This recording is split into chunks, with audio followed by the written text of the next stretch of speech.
Hi, my name is Coty. I'm going to be a sophomore at McDonald County. I go to Cross Church, Neosho, and I love to fish and play baseball. Before that night, I always claimed to be a Christian, but it never really opened up completely. Like, I would say, God, you can have this, but you need to stay away from that.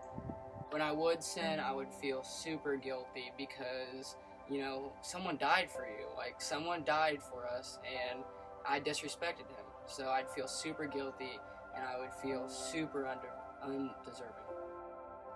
That night, Billy was giving a sermon, and he said, you need to go to the altar to just give whatever you need to God, whatever you've been leaving behind, and just open yourself up to God, then go to the altar while we're worshiping and just pray and be in His presence. And I did that, and that's when that drew the line in the sand for me.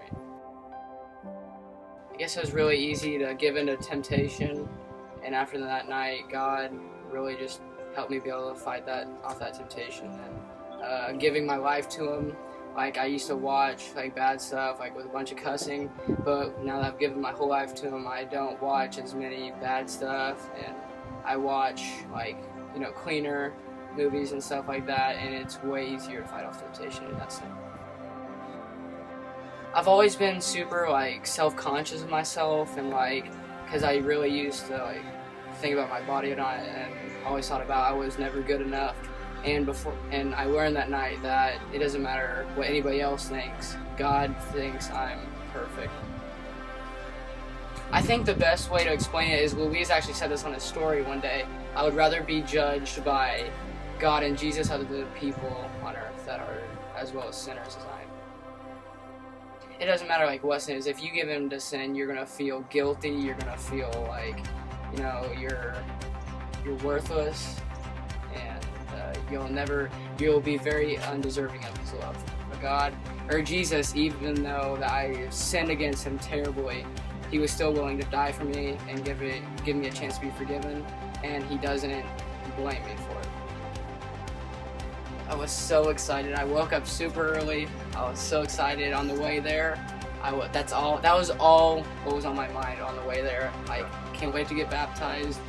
But I was super excited to profess my love towards Jesus, and the symbol of repenting from my sins and turning away, and I was just so happy. Well, before I have opened my life up to Jesus, I always wanted to be a college baseball coach, and I think of myself as somebody that could really make a difference. So since I've opened myself up to Jesus, I have wanted to pursue school of ministry, and I've wanted to keep giving my life to Jesus and hopefully teaching other people about it. I think my purpose in life is to strengthen God's kingdom and to spread the word of the gospel. If you're still on the fence and you haven't given God everything, I would say, what's holding you back? If you can't, obviously it's not working your way to fight off temptation, just give Him a chance. Just go all in and give Him your life, and you won't regret it because it's never been easier.